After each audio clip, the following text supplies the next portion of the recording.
मंदारपल्ली गांव में साधारण परिवार के वीरैया और कनकम्मा नाम के पति पत्नी रहते थे। उनको एक बेटा था, उसका नाम था शेखर। वो पढ़ा लिखा होने पर भी उसे सही नौकरी न मिलने पर घर पर खाली रह के माता पिता पर बोझ न बनकर टाउन में साइकिल पर जाके छोटा सा जॉब करने लगा। वीरैया और कनकम्मा दोनों मिलके उनके छोटे से खेत में खेती करते थे। एक बार वीरैया और कनकम्मा खेत में काम खत्म करके अंधेरा होने के बाद घर लौट रहे थे।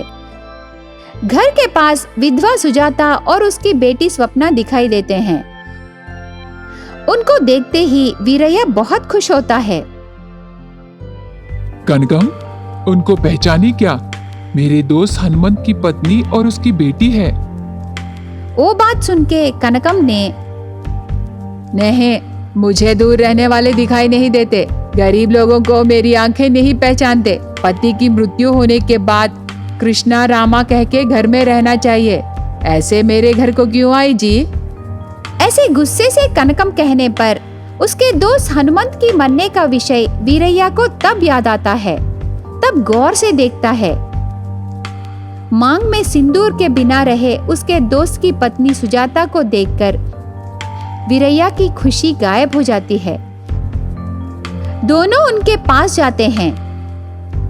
कनकम घर के बाहर खड़े होके, बाहर ही बात करके, बाहर से बाहर ही भेज के सिर्फ आप ही घर के अंदर आओ। मुझसे बोले बिना अगर आपने इनको पैसे दिए तो वही हम दोनों का आखिरी दिन होगा।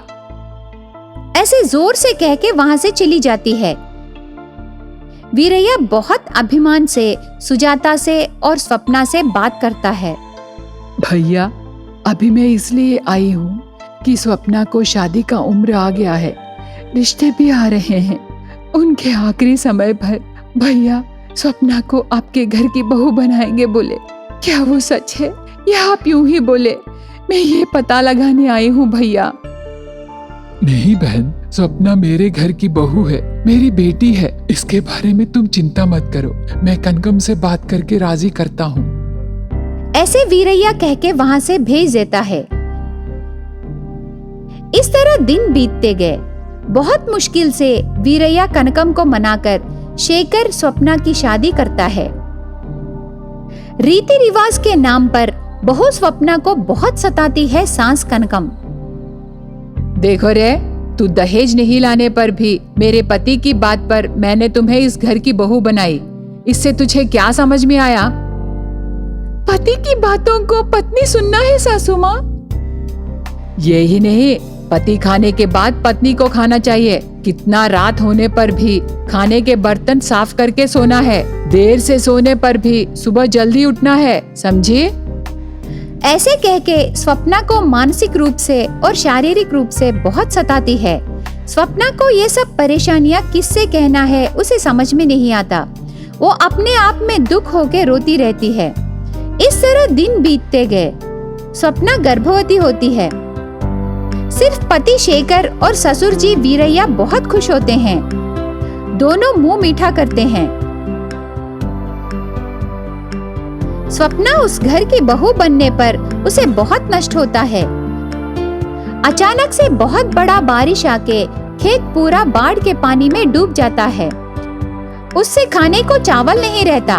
शेखर को एक्सीडेंट होके दोनों पैर टूट जाते हैं। उससे वो व्हील चेयर पर पड़ जाता है। काम पर भी नहीं जाता। उससे महीने को आए तनख्वाह भी नहीं आता। बारिश के कारण कूली काम भी नहीं मिलता। चारों तरफ से स्वप्ना के परिवार पर एकदम से दुखियां आने पर सास कनकम ये सब बहू को घर आने पर सोच के उसे मारना शुरू करती है। वो पानी पी के दिन काटने के दिन थे। स्वप्ना को पेट में दर्द शुरू होता है। हॉस्पिटल को ले जाने के लिए घर में एक पैसा भी नहीं रहता। उनकी परिस्थिति से शेखर, वीरैया, कनकम और स्वप्ना बहुत दुखी होते हैं। पेट में दर्द सहते ही एक सुंदर सी लड़की को जन्म देती है स्वप्ना। वो बहुत मुश्किल से दिन कट रहे थे। स्वप्ना की बेटी दूध के लिए रोती रहती है।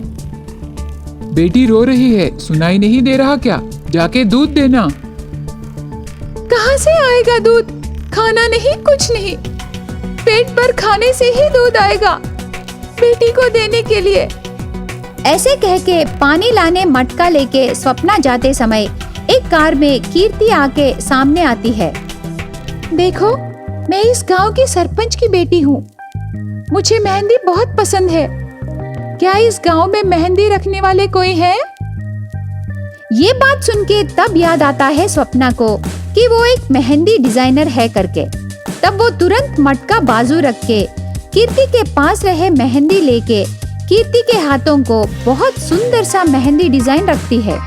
ये सब देख के कीर्ति बहुत तारीफ करती है, थोड़े पैसे देती है। वो पैसे लेके खुशी से ये दुखों की आदतों से मुझे सीखे मेहंदी डिजाइन्स को मैं भूल गई। अब भी ये मेम साहब की वजह से मुझे याद आया। आगे से मुझे और मेरे परिवार को ये मेहंदी ही बचाएगी। ऐसे सोच के कीर्ति के दिए पैसों से थोड़े सामान खरीद के घर ले जाके उस दिन खाना पकाती है। घर वालों को पैसे आने का विषय बताती है। उस दिन पेट भर खाना खाते हैं और आराम से सो जाते हैं। बाकी पैसे लेके बेटी को लेके पैदल जाके मेहंदी लाती है। स्कूल और कॉलेज रहे जगह पर एक पेड़ के पास बैठकर मेहंदी डिजाइन्स डालते हैं करके एक बोर्ड रखती है। उस पेड़ को एक साड़ी बांध के उसमें बेटी को सुला के लड़कियों को डिजाइन्स डाल के पैसे लेती है स्वप्ना। इस तरह दिन बीतते गए। स्वप्ना का मेहंदी बिजनेस बहुत जोर से चलने लगता है, बहुत पैसे कमाने लगती है। उसके बाद घर, अच्छे कपड़े और कार सब कमाती है।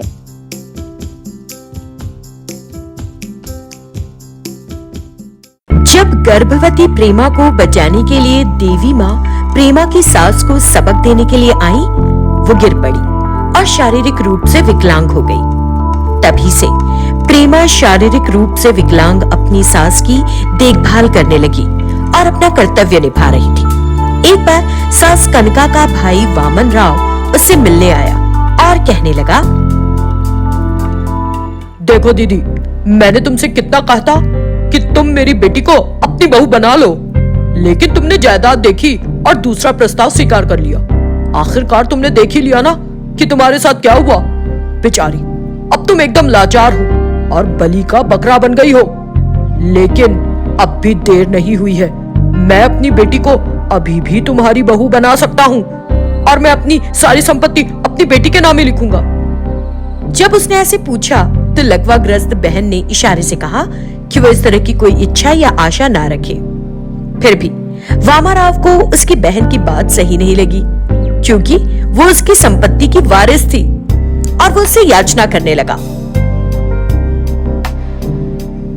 ठीक है बहन, वो मेरा ही बेटा तो है और अब मैं करूंगा अपने बेटे के लिए दूसरी शादी करने की कोशिश।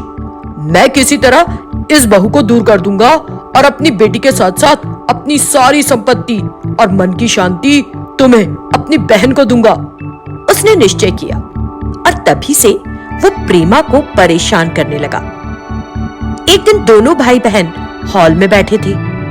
वामन राव ने प्रेमा को आवाज देकर बुलाया और उससे इस तरह कहा, इधर सुनो लड़की, मेरे सिर में बहुत दर्द हो रहा है, जरा मुझे कुछ कॉफी लाकर पिला दो।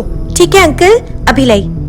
इतना कहकर वो किचन में चली गई और जब वो किचन में कॉफी बना रही थी, वामन ने फर्श पर तेल फैला दिया और इस तरह सोचने लगा, अब ये आएगी और फिसलने से इसकी हड्डी पसली एक हो जाएगी। उसकी बहन ने कहा कि वो ऐसा ना करे, लेकिन वो समझा कि उसकी बहन भी उसे प्रोत्साहित कर रही है। तब तक प्रेमा कॉफी लेकर आ गई, लेकिन उसने पैर तेल पर नहीं रखा, बल्कि दूसरी तरफ से आ गई और एक बड़ा हादसा होने से बच गया। तब वामन राव ने सोचा, आज सुबह जिस समय ये उठी होगी वो बहुत शुभ घड़ी रही होगी, इसलिए इस दुर्घटना से बच गई। उसने सोचा, इस तरह जब भी वो उसे चोट पहुंचाने की कोशिश करता, वो किसी न किसी तरह सभी दुर्घटनाओं से बच रही थी। वामाराव को बहुत गुस्सा आ गया और इसलिए एक दिन उसने प्रेमा की सैंडल्स ही तोड़ दी और अंदर जाकर इस तरह नाटक करने लगा जैसे उसे सीने में दर्द हो रहा हो। ये देखकर प्रेमा चिंतित हो गई और उसके पास गई। अंकल जी क्या हो गया? हम अस्पताल चले क्या? हाँ अंकल, उसने पूछा। लेकिन वामाराव ड्रामा करते हुए कहने लगा, अस्पताल जाने की जरूरत नहीं है। मेरे बैग में देखो गोलियां हैं, लाकर मुझे दे दो, मैं ले लूंगा और ठीक हो जाऊंगा। जब उसने ऐसा कहा तो प्रेमा ने बैग में गोलियों का पैकेट ढूंढा और लेकर उसके पास गई और बोली, अंकल जी बैग में सिर्फ खाली पैकेट रखा है। ओह, तब बस सड़क के आखिर में मेडिकल शॉप पर जाओ और मुझे दवा ला दो, जल्दी से जाओ। ये देखकर गर्भवती प्रेमा अपने सैंडल्स पहनने के लिए गई, लेकिन वे तो रामाराव ने तोड़ दी थी। उसने परवाह नहीं की और उस तेज धूप में बिना सैंडल्स के ही बाहर निकल गई। उस तेज धूप में जब वो नंगे पांव गई तो उसके पैरों में छाले पड़ गए। उस रात प्रेमा का पति घर पर नहीं था और प्रेमा अपने कमरे में अकेले सो रही थी। वामन ने उसे मारने की योजना बनाई। ये एक भाग्यशाली औरत है, तभी सारे प्लान्स बेकार जा रहे हैं मेरे। मैं कितनी कोशिश कर रहा हूँ लेकिन ये बच जाती है, इसलिए आज की रात उसके लिए आखिरी रात बना दूंगा। एक और हफ्ते में मेरी बेटी इस घर में बहू की तरह प्रवेश करेगी, उसने सोचा और दबे पांव प्रेमा के कमरे में घुस गया। एक तकिया लिया और वो प्रेमा के सिर पर दबाने लगा ताकि उसका दम घुट जाए। तभी वामन राव की बहन कनका ने आकर उसका कॉलर पकड़ लिया और उसे उठाकर एक तरफ फेंक दिया। जब वो जाकर गिरा तो कनका को देखकर, तुमने मुझे क्यों रोका दीदी? वैसे तुम खड़ी कैसे हो पा रही हो? तुम्हें तो लकवा मार गया था ना? उसने आश्चर्य से पूछा। तो कनका में प्रवेश कर चुकी देवी बोली, तुम मूर्ख हो, मैं तुम्हारी बहन नहीं हूँ, मैं वो हूँ जो प्रेमा को बचाती है। तुम्हारी बहन ने भी मेरी बेटी को बहुत परेशान किया था, जिसकी मैंने उसे सजा दी, और अब अगर तुम मेरी बेटी को मारने की कोशिश करोगे तो मैं चुप क्यों रहूंगी। इतना कहकर उसने वामाराव को उठाया और हवा में फेंक दिया। वो बुरी तरह घायल हो गया। फिर देवी ने उसे छोड़ दिया और इस तरह कहा, कम से कम अब सही व्यवहार करना, अन्यथा मैं तुम्हें मार डालूंगी। देवी ने कहा।